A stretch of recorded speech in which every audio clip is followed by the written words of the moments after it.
Kay Senator Tulfo. Ako yung po, details? magandang umaga po, Your Yes. Honor. Ako po yung involved doon kay Senator Erwin Tulfo. Sir, pangalan tapos pakikwento na lang yung circumstance. Ako po, sir, si Bernard Gumban. Bali po, nakapag-deliver po ako doon kay Senator Erwin Tulfo ng 2 beses. Yung una po, 2 maleta, tapos yung pangalawa po, 6. Ano yung 2 maleta? Anong size? Maliit na po, small tsaka medium siguro. Small. Ano ulit naman ng small? Nasa 20 to 25. Okay, and then medium? Yung medium po. Ay, medium ata yung 20 to 25, no? Tama ba? Maliit po. Yung small po, Okay, tapos yung medium? nasa 40 to 50. Okay, so ang dineliver mo is from 60 to 70. Okay. Tapos yung pangalawang beses po, Your Honor, 6 na malita na po. 6 na gano'ng kalaki? Halo-halo po. Halo-halo na. Opo, So, Your Honor. Your Honor. even assuming small lot, kung 6 sa 25, at least 150. No, at least. Oo. Yes, Saan ang first at saan yung second delivery? Dito sa may bahay niya po, Your Honor, dito sa Green Hills. Green Hills. Paano nyo alam na bahay niya yun? Tinanong ko po si Mark Tiksay. Sabi ko, Boss Mark, kaninong bahay po ba yun? Sabi niya kay Senator Erwin. So pagdating nyo doon, katulad ng kwento doon sa Ilocos, so may sumalubong, kinuha lang, pinapasok kayo, Bali po, Your Honor, si Mark po, tsaka si Boss Mark, si Mark Tiksay, tsaka yung contact doon sa bahay ni Senator Erwin, sila po yung nag-uusap niyan. Tapos pagdating po doon sa bahay, ibababa po namin yung mga malita, tapos ihatid doon sa loob. Yung nagre-receive na po yung si Boss Mark na po, tsaka yung nagre-receive yung bala. So hanggang saan ka nakapasok? Nakapasok po ko doon, yung bahay po may basement eh. Hindi na hanggang sa ano lang. Yung basement, Bababa. kasama kotse or bababa? Hindi po, Your Honor, yung malita po, Yung maleta. So yung kotse sa parking lang kayo, sa labas lang po ng bahay. tapos nadala yung maleta hanggang sa basement. Papasok na po kasi may sumalubong na po doon eh, yung... Okay.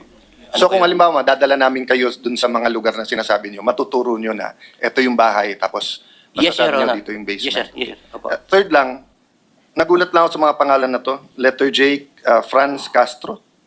Nasa Progressive Block to at nandito siya nung Martes. Martes at basta this week nandito siya. Sino may alam nitong kay Franz Castro? Nasa paragraph 43. Tapos Leila de Lima. Tapos may nakalagay dito sa Polo Club na bigay. Sino po dito? Nagugulat lang po ako kasi traditionally ang anti-Marcos, yung progressive groups and yung Dilaw at Pink. Pero recently sa nangyayari sa Senate, Marcos na rin eh. But biglang nandito mga pangalan nila. Again, that doesn't mean this is true. That's why I found. Sinong may alam nung kay Leila de Lima at saka kay Franz Castro? Mga kongresista. Si Franz Castro, Your Honor, laging ka-meeting niya nila boss, Saldico, sa opisina niya doon sa Congress po at saka sa Okay. townhouse. Then pagkatapos po ng meeting nila, paglabas po, may mga bit-bit na po yan silang mga paper Pag bags. sinabing sila, sino pa usually kasama ni Franz Castro? Not necessarily sa pera, sa meeting. Yung bahay rin yun na Your Honor, yung lagi niya kasama, 3 yan sila Your Honor eh, kasama si Raul Manuel at saka yung isa pa, si Franz Castro at saka si Brosas, Your Honor. How about yung kay Leila de Lima? Sinong Si Laila de Lima po, lagi po yan sa townhouse. Kamiting po sila boss. Then, pagkatapos po niyan, ganun din po, may dala-dala na rin po yan. Kuha niyan, Your Honor, Quadcom hearing.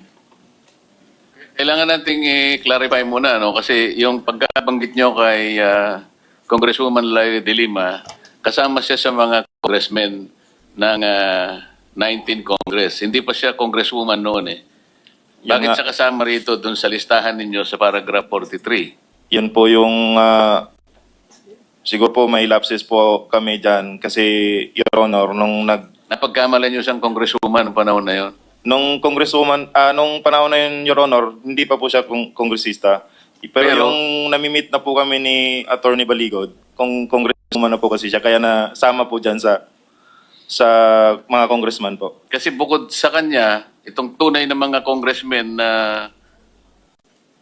nilist down nyo sa paragraph 43, babanggitin ko na, salitaan nyo naman ito eh. Ito yung mga nag-deliver po kami mismo sa bahay ng ilan, sa HOR, at yung iba kinuha nila sa Unit 8 o Unit 9 ng Polo Club Townhouse, Forbes Park. Sila yung mga sumusunod. Benny Abante, Sia Adyong, Jose Alvarez. Dito binabanggit ninyo kung saan kinuha eh. Halimbawa, si Benny Abante, kinuha niya sa House of Representatives saka sa Townhouse. Si Sia Adyong, congressman po ito ha, House of Representatives niya kinuha. Jose Alvarez sa Forbes Park House. Jojo Ang, Townhouse. Julien Baronda, Townhouse. Ace Barbers, Townhouse. Ching Bernos, House of Representatives. Arlene Brosas, House of Representatives, Townhouse. Franz Castro, House of Representatives, Townhouse. Joel Chua, House of Representatives. Manix Delipe, House of Representatives. Ito nga, si Laila de Lima, Townhouse din niya kinuha. Dan Fernandez, House of Representatives, Townhouse. Janet Garin, House of Representatives, Townhouse. Dong Gonzales, Townhouse. Jay Kong Hun, House of Representatives at Townhouse. Jervil Luistro, House of Representatives. Raul Manuel, House of Representatives and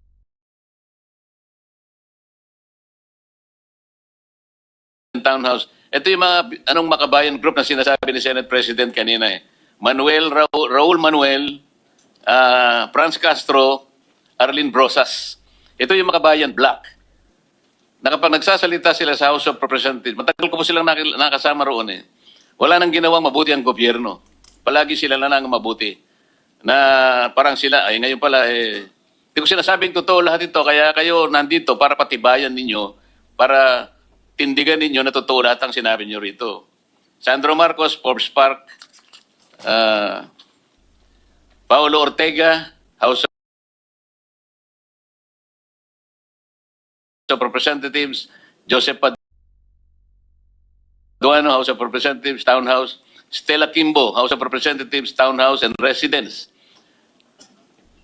J.J. Suarez, House of Representatives, Erwin Tulfo, ayun, Green Hills, House of Representatives.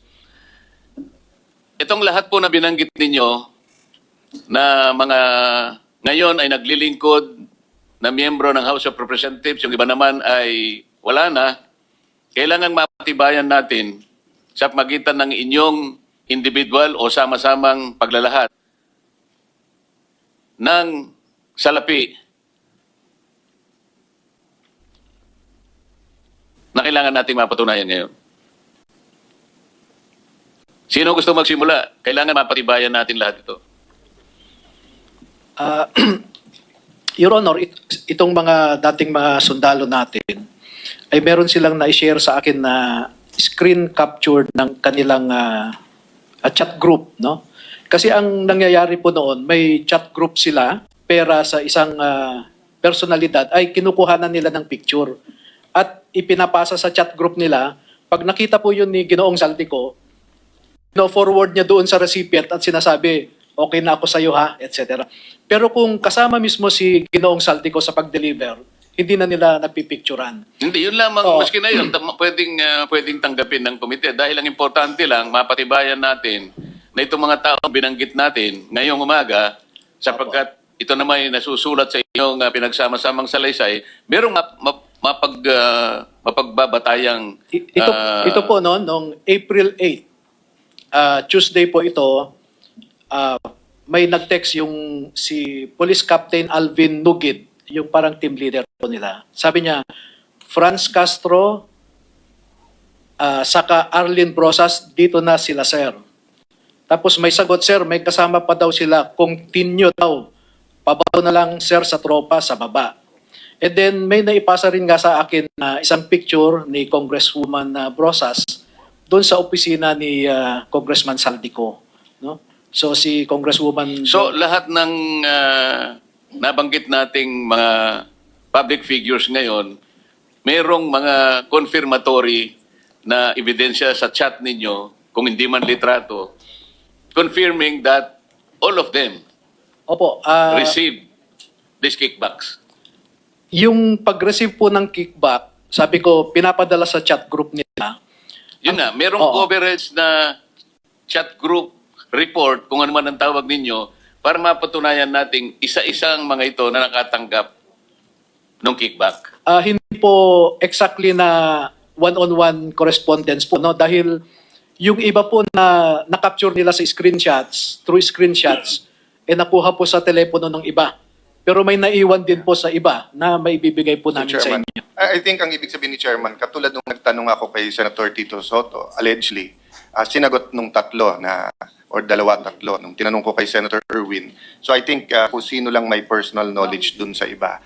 But just one comment lang, Mr. Chair, and appeal to sa Armed Forces of the Philippines. Alam niyo po, hindi biro po yung namamatayan ang sundalo.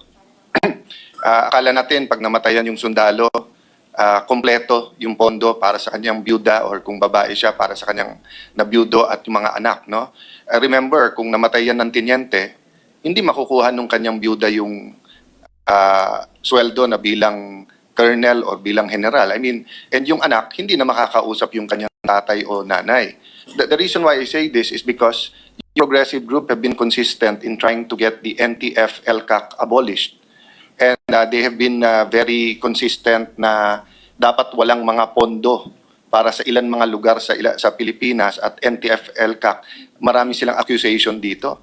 So napakasakit naman kung nasa gobyerno pala ginagamit yung nakaw na pera para bigyan tong mga individual na to, tapos mga individual na to ay ina-advocate na mawala yung NTF-LCAC na kung saan tuloy-tuloy po ang mga casualty ng mga alagad ng batas, maging pulis yan. So, right now, I don't know kung may susunod sa amin kapag nagbigay kami ng directive, whether sa Ombudsman, DOJ, or AFP. But ako, sa mga nakikinig sa AFP ngayon, lalo sa intelligence, i-verify nyo rin to. Kasi para tayong loko na kayo, inutusan namin na ipagtanggol ang bansa laban sa armed conflict, laban sa napakatagal ng laban sa armed conflict sa ilan mga komunista. Tapos yung pala, tayo din, sa buwis din pala natin pinopondohan yung mga advocate na itigil nyo naman yung laban. Di ba parang the right hand is saying, alay mo buhay mo para sa bansa. Yung kaliwang kamay naman, nagbibigay ng pera dun sa lumalaban.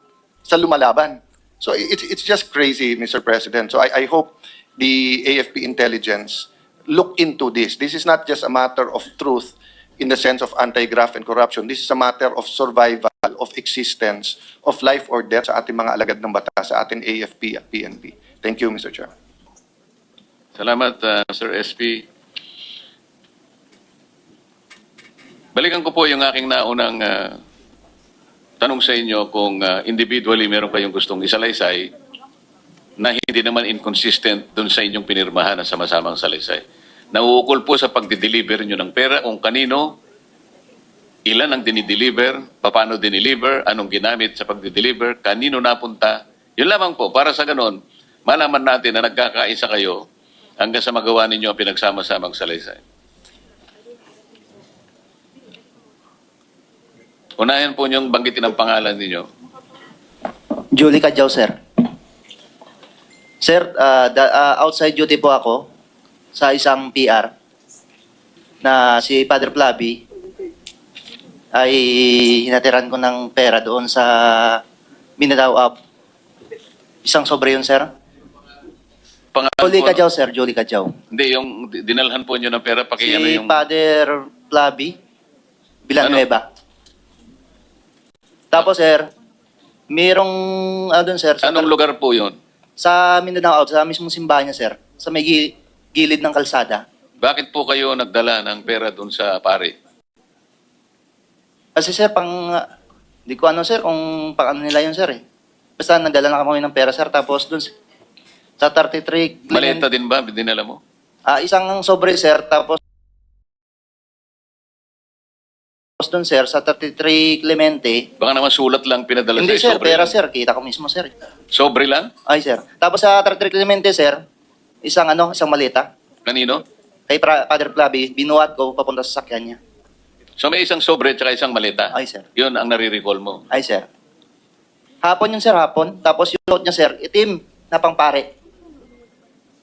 Yung pangpare yung ano niya. Nung iabot mo, Sinakayan sa sasakyan niya, sir. Nakasuot siya ng pampare. Ay, sir. Yung pare na itim, sir, na sinusuot ng mga pare.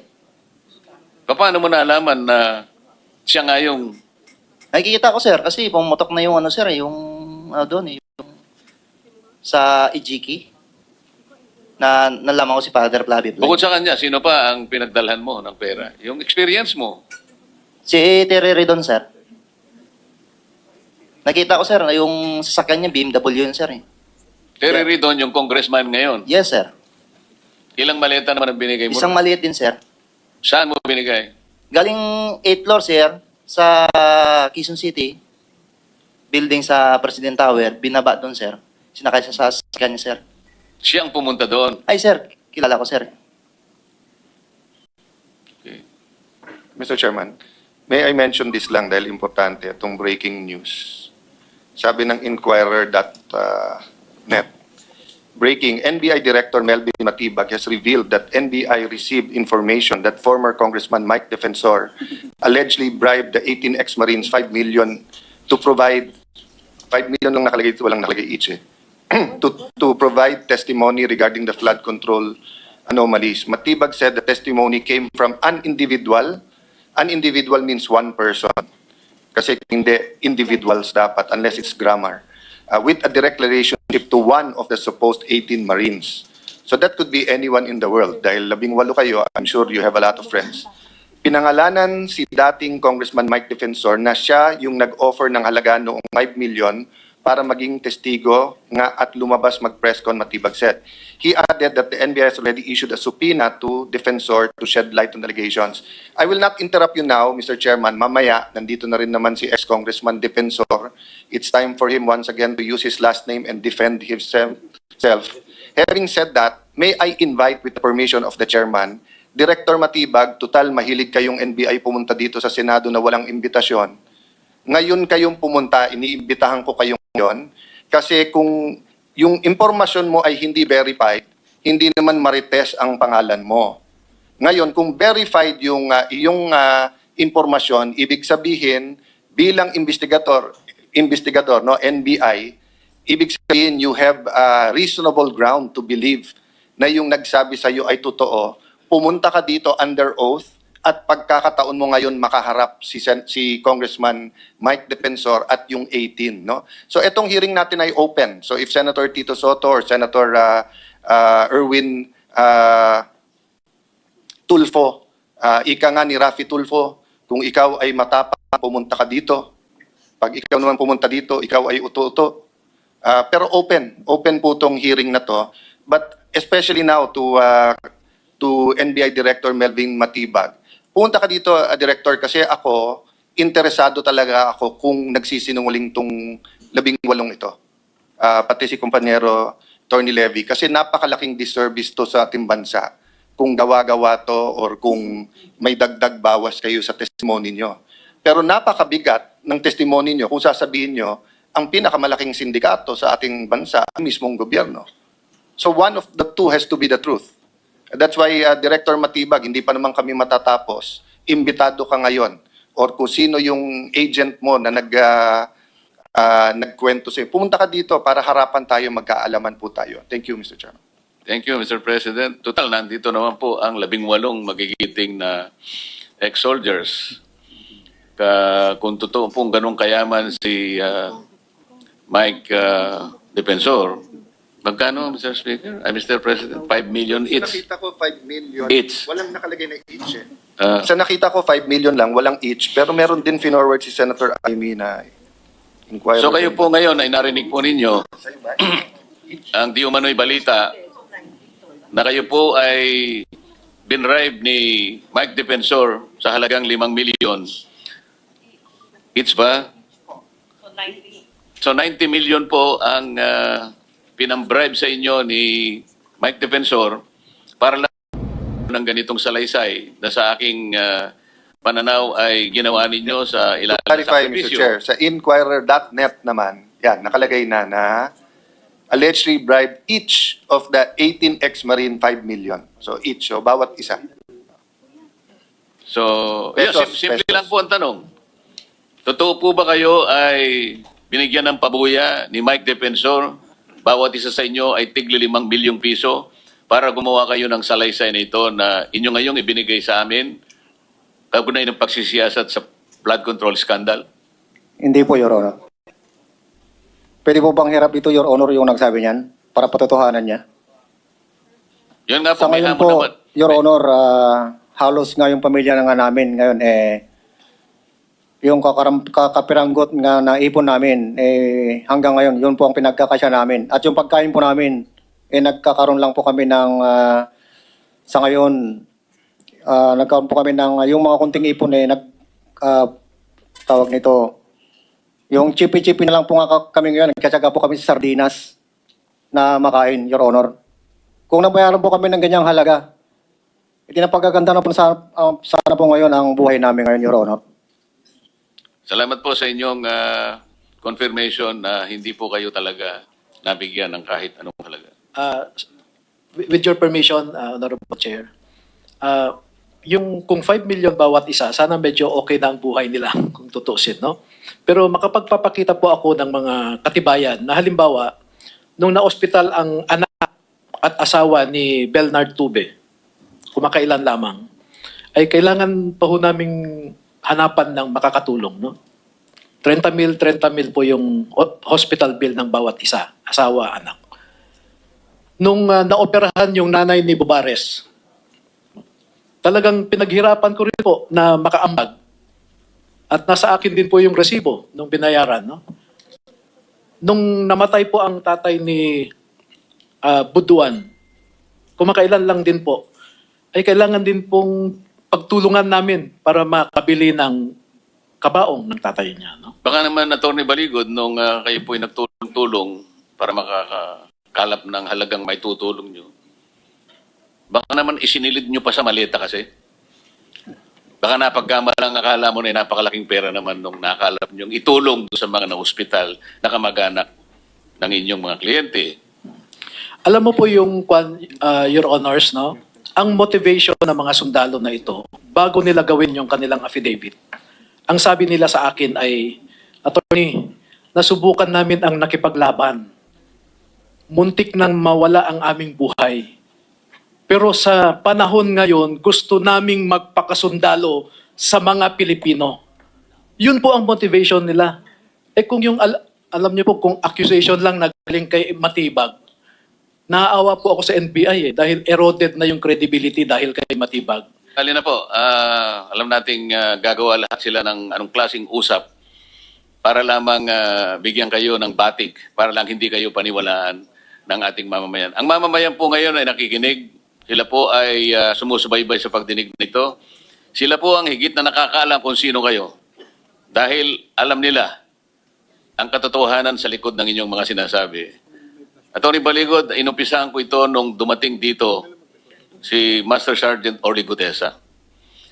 Pinagsisihan ko nga na naipresenta ko pa siya, hindi ko kasi alam na ganun ang gagawin sa kanya. Ang buong akala ko kasi, Atty. Baligod, ang isang taong katulad niya, talagang hindi ko siya kilala. Wala akong panahon noon na kausapin siya, kaya lang nagmakaawa siya na kung pwedeng makausap ko kayo. Ang sabi ko, mag-aalas 3 na. I can only spend at least 10 minutes. Kasi babalik ako, ayaw ko mag-absent dito. Nakita ko siya, may dala-dala siyang kasulatan. Binasa ko, sabi ko, mabigat ito, nakahanda ka bang i-testify ito? At ano naman ang motivation mo para gawin ito? Unang-una po kanya, ako po'y naliligalig na po ang aking kalooban dahil ito po palang trabaho namin. Nakikita namin sa pinag-uusapan po ninyo dyan sa Blue Ribbon Committee, ito po lang mga maletang ito ay puro pala pera po ng bayan para ito na kung saan-saan lang napupunta, kaya gusto ko pong mag-testify. Alam mo ba kung kahihinatnan mo dito? Alam ko po, alang-alang na lang po sa bansa. Alang-alang na lang po sa pamilya ko at mga apo ko. Hindi pa rin ako naniwala ron eh. Parang added na lang na kumpiyansa. Sige, panotaryo mo nga yan. Kasi talagang alam kong mabigat ang gagawin niya. Panotaryo mo nga yan. Pinanotaryo niya po. Nagkaroon pa ng problema, ginamit pang dahilan sa kanya yung notaryo. Walang kasalanan ng tao. Parang siya pa ang pinalitaw na nag-inventaryo. Para ba siya nakahanap ng notarial seal, nakahanap ng dry seal, at siya pa ang pumirma. Ganun po yung nangyari. Tinakot yung tao. Hindi namin malaman, mga ilang araw namin siyang hinahanap, wala ng contact. Palagay ko yung mga kayo ay nakontak